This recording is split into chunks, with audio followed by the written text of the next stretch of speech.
आज का बाइबल का वचन विधि विवरण का ग्रंथ अध्याय 4 वचन 1, 2, 6, 7, 8। दूसरा वचन सन याकूब का पत्र अध्याय 1 वचन 17, 18, 21, 22 और 27। और आज का सुसमाचार सन मरकुस के अनुसार अध्याय 7 वचन 1 से 8, 14, 15, 21, 22, 23। विधि विवरण का ग्रंथ अध्याय 4 वचन 1, 2, 6, 7, 8।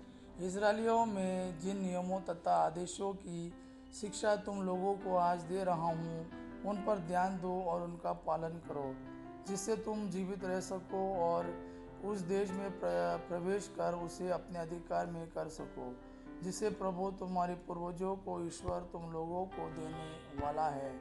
मैं जो आदेश तुम लोगों को दे रहा हूँ तुम उनमें न तो कुछ बढ़ाओ और न कुछ घटाओ। तुम अपने प्रभु ईश्वर के आदेश का पालन वैसा ही करो जैसा मैं तुम लोगों को देता हूँ। उनका अक्षरश पालन करो और इस तरह तुम अन्य राष्ट्रों की दृष्टि में समझदार और बुद्धिमान समझे जाओगे। जब वे उन सब आदेशों की चर्चा सुनेंगे तो बोल उठेंगे, उस महान राष्ट्र के समान समझदार तथा बुद्धिमान और कोई राष्ट्र नहीं है। क्योंकि ऐसा महान राष्ट्र कहाँ है जिसके देवता उसके इतने निकट है जितना हमारा प्रभु ईश्वर हमारे निकट तब होता है जब जब हम उसकी दुआएं देते हैं। और ऐसा महान राष्ट्र कहाँ है जिसके नियम और रीतियाँ इतनी न्यायपूर्ण है जितनी यह संपूर्ण संहिता जिसे मैं आज तुम लोगों को दे रहा हूँ। दूसरा वचन सन याकूब का पत्र अध्याय 1 वचन 17, 18, 21, 22, 27।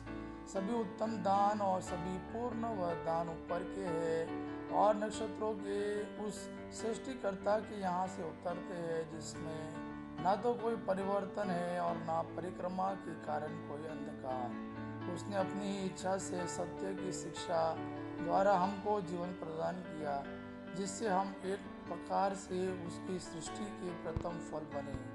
इसलिए आप लोग हर प्रकार की मलिनता और बुराई को दूर कर नम्रता पूर्वक ईश्वर का वो वचन ग्रहण करें जो आप में रोपा गया और आपकी आत्माओं का उद्धार करने में समर्थ है। आप लोग अपने को धोखा नहीं दे, वचन के श्रोता ही नहीं बल्कि उसके पालनकर्ता भी बने। हमारे ईश्वर और पिता की दृष्टि में शुद्ध और निर्मल धर्माचरण यह है, विपत्ति में पड़े हुए अनाथों और विधवाओं की सहायता करना और अपने को संसार से दूषण से बचाए रखना। आज का सुसमाचार सन मरकुस के अनुसार अध्याय 7 वचन 1 से 18, 14, 15, 21, 22, 23। फरीसी और यरूशलेम से आए हुए कई शास्त्री ईसा के पास इकट्ठा हो गए। वे यह देख रहे थे कि उनके शिष्य अशुद्ध यानी बिना धोए हाथों से रोटी खा रहे हैं। पुरखों की परंपरा के अनुसार फरीसी और सभी यहूदी बिना हाथ धोए भोजन नहीं करते। बाजार से लौटकर वे अपने ऊपर पानी छिड़के बिना भोजन नहीं करते और अन्य बहुत से परंपरागत रिवाजों का पालन करते हैं, जैसे प्यालों, सुराहियों और कांसे के बर्तनों का शुद्धिकरण। इसलिए फरीसी और शास्त्रियों ने ईसा से पूछा, आपके शिष्य पुरखों की परंपरा के अनुसार क्यों नहीं चलते? वे क्यों अशुद्ध हाथों से रोटी खाते हैं?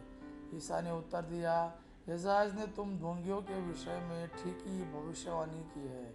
जैसा कि लिखा है, ये लोग मुख से मेरा आदर करते हैं परंतु इनका हृदय मुझसे दूर है। ये व्यर्थ ही मेरा पूजा करते हैं और ये जो शिक्षा देते हैं वे है मनुष्यों के बनाए हुए नियम मात्र। तुम लोग मनुष्य की चलाई हुई परंपरा बनाए रखने के लिए ईश्वर की आज्ञा टालते हो।